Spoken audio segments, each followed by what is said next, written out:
Teman-teman, saya kesini niatnya mau ngabisin baterai, terbang ngabisin baterai saya ini. Daripada saya discharge ya saya terbangin aja. Selain itu saya juga mau sharingkan tentang arti pentingnya grup atau komunitas ataupun grup EPP buat teman-teman yang menjalani hobi EPP, baik pemula ataupun pilot expert gitu. Sebelum saya mulai, saya sampaikan dulu bahwa apa yang saya sampaikan ini berdasarkan pengalaman. Jadi bukan kajian ilmiah ya, tapi pengalaman saya selama 5 tahun menjalani hobi EPP dan sharing dengan teman-teman saya. Teman-teman juga kalau yang mau bisa juga di play itu playlist saya, live streaming saya ngobrol sama teman-teman pilot di seluruh Indonesia begitu. Jadi teman-teman udah ngerti ini berdasarkan pengalaman, bukan kajian ilmiah, tapi mudah-mudahan ada manfaatnya buat teman-teman. Kita mulai ya teman-teman.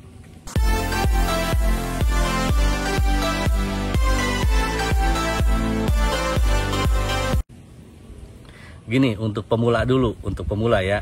Untuk pemula, kalau untuk pemula arti penting grup itu malah disarankan dalam undang-undang kita sekalipun, undang-undang aturan penerbangan di kita diarahkan untuk para pilot hobi itu ikut komunitas. Kenapa? Karena begini, teman-teman ketika baru pertama menjalani hobi itu akan sangat kesulitan menentukan misalnya Google apa yang cocok, remote apa yang cocok buat teman-teman begitu kan. Kemudian drone-nya yang kayak gimana, drone tuh macam-macam, ada yang dark, ada yang ini, ada yang model begini, ada yang 3 inci, 5 inci, 7 inci, bingung. Tapi kalau teman-teman ikut grup, teman-teman nanti dapat banyak masukan dari yang para penghobi yang duluan gitu, kemudahannya. Kemudian kalau yang niatnya untuk racing, Om PB Chris juga menyampaikan, beliau itu kan memang pilot profesional, pilot racer lah, racer EPP. Beliau menyarankan agar ikut ke komunitas. Kenapa? Kalau kita di grup, kita misalnya untuk beli gate, beli yang kitanya sewa lapangan, misalnya sewa buat latihan, itu kita bisa urunan sama teman-teman. Itu kelebihannya gitu. Kalau buat pemula itu kelebihannya.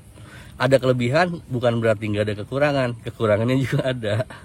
Kekurangan itu masalahnya begini, teman-teman ya. Kalau teman-teman ngelihat yang punya teman-teman banyak itu, nanti teman-teman banyak kena racun. Oh ini remote yang bagus yang ini, Google yang ini, drone yang mana begitu kan. Tapi belum tentu cocok buat teman-teman loh. Apalagi misalnya Google itu sangat sensitif. Tiap orang tuh kecocokannya beda. Saya cocoknya pakai ini. Saya pakai model lain yang lensanya 1, saya nggak cocok begitu. Jadi teman-teman mungkin banyak teracuni, teracuni. Itu jadi kekurangannya. Nah untuk menyiasatinya, teman-teman jangan buru-buru beli ketika dapat masukan ini itu. Teman-teman coba dulu begitu. Itu kelebihannya sekaligus kekurangannya untuk pemula ya. Jadi pemula disarankan untuk ikut grup. Saya sekarang misalnya Pak Kartiwa TKH juga ada grup, misalnya ketemu Mang Sogo, ketemu Su Yogi, itu bagus karena bisa sharing ketika misalnya kameranya blur, diapain, itu dapat masukan dari grup begitu kan. Nah sekarang kalau untuk pilot expert, katakanlah misalnya saya udah 5 tahun. Kalau 5 tahun itu kan ibaratnya kalau kuliah itu udah lulus harusnya. Kalau nggak kena udah lulus gitu kan. Perlu nggak? Saya ngobrol juga sama teman-teman kemarin juga sama Mas Fadil yang di Banjarmasin. Beliau tuh terbang sering sama istrinya. Apa sama grup?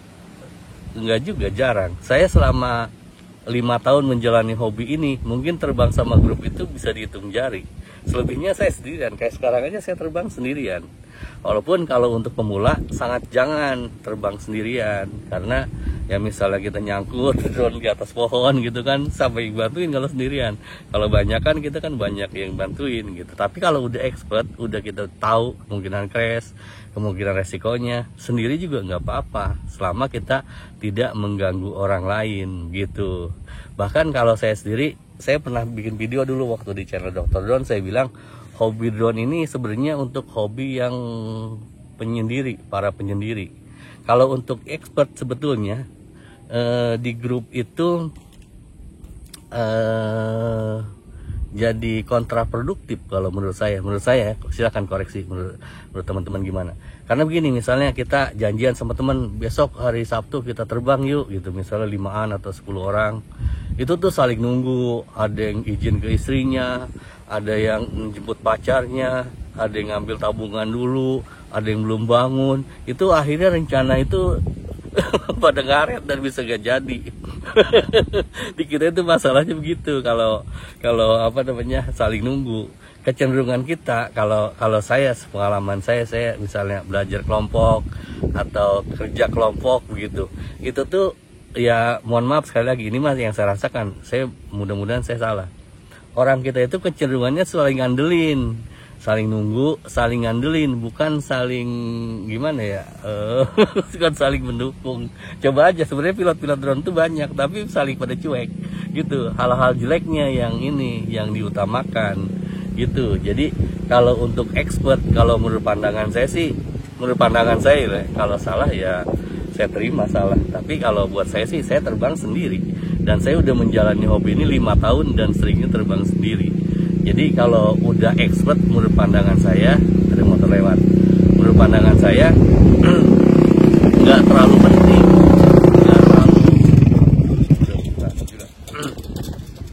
nggak terlalu penting untuk terbang sama grup. Sendirian juga nggak apa-apa. Sekarang saya mau terbangin buat saya sendirian begitu.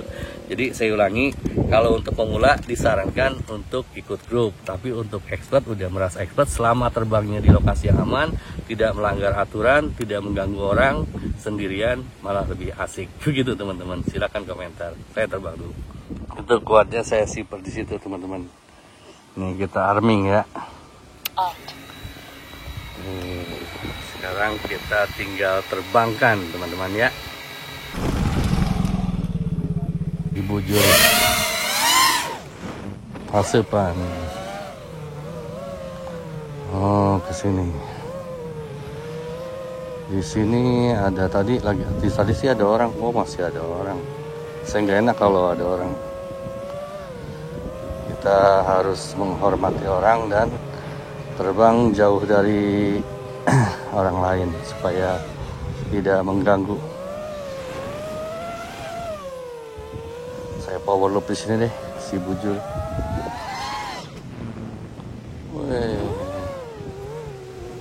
Sinyal dan anginnya kenceng banget ini. Saya kurang begitu nyaman dengan sinyalnya.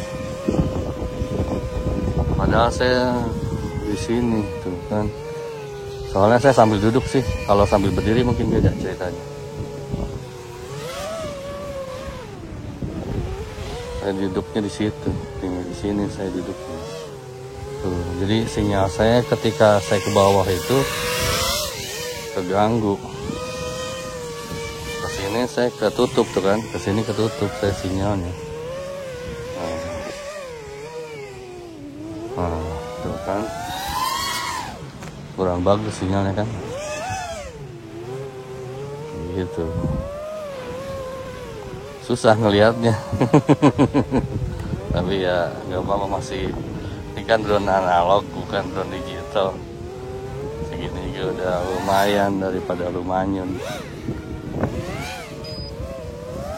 Mundur. Sini coba.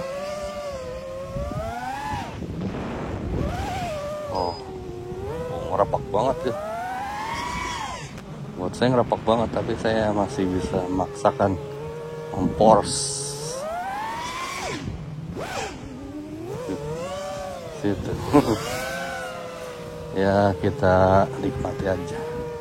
Jadi gitu teman-teman, saya walaupun saya sendirian kan teman-teman saya mungkin karena saya udah ya mendingan, jadi saya mudah-mudahan sih jarang crash kan. Kalau sendirian masih belajar, crash itu capek kita. Crash itu sangat menyita energi. Misal untuk ngambil ke sini, saya kan jauh. Ini berapa meter? 200 meteran. Tapi naik turun kan saya ke situ tuh. Jadi kalau teman-teman pemula sangat disarankan sih ada ballboy. Ada tukang ngambil kalau terjadi crash gitu kayak. Tapi kalau udah ini sih ya itu olahraga aja sih. Ketika misalnya jatuh atau crash pun ya hitung-hitung. Kita olahraga drone ini kan bukan hanya pada saat pas terbanginnya doang, tapi pada saat ngambil juga. Kalau ini, kalau crash gitu.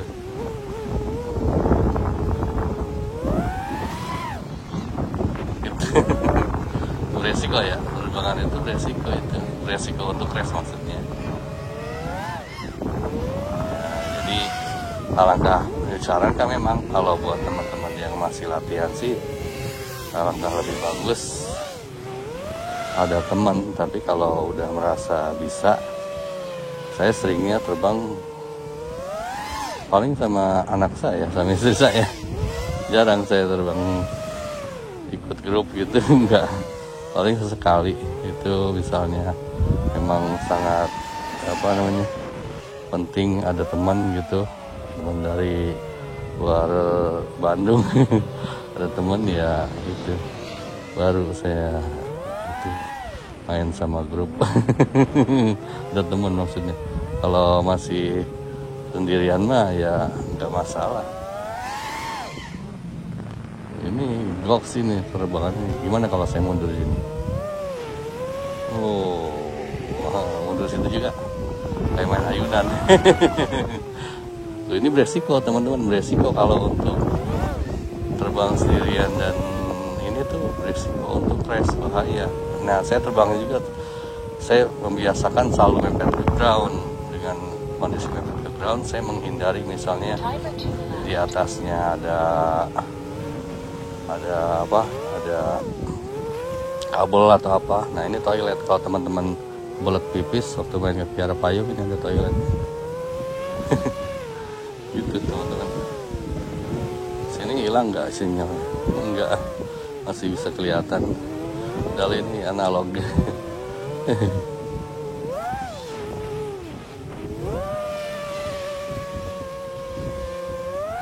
Gitu teman. Lumayan kan? Coba saya ikut memang coba. Itu ada orang apa enggak? Saya nggak tahu. Tadi sih ada anak muda. Coba saya ngerol sini. Wih, mantap. Wih, Glock sini. Gitu teman-teman. Kalau lu kesini, saya habis ini baterainya. Habisin baterainya teman-teman.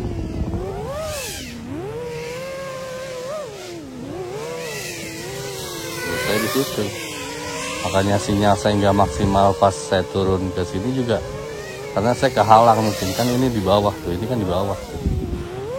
Ini kan di bawah tuh, jadi agak ngerepek pas ke sini tuh. Tapi masih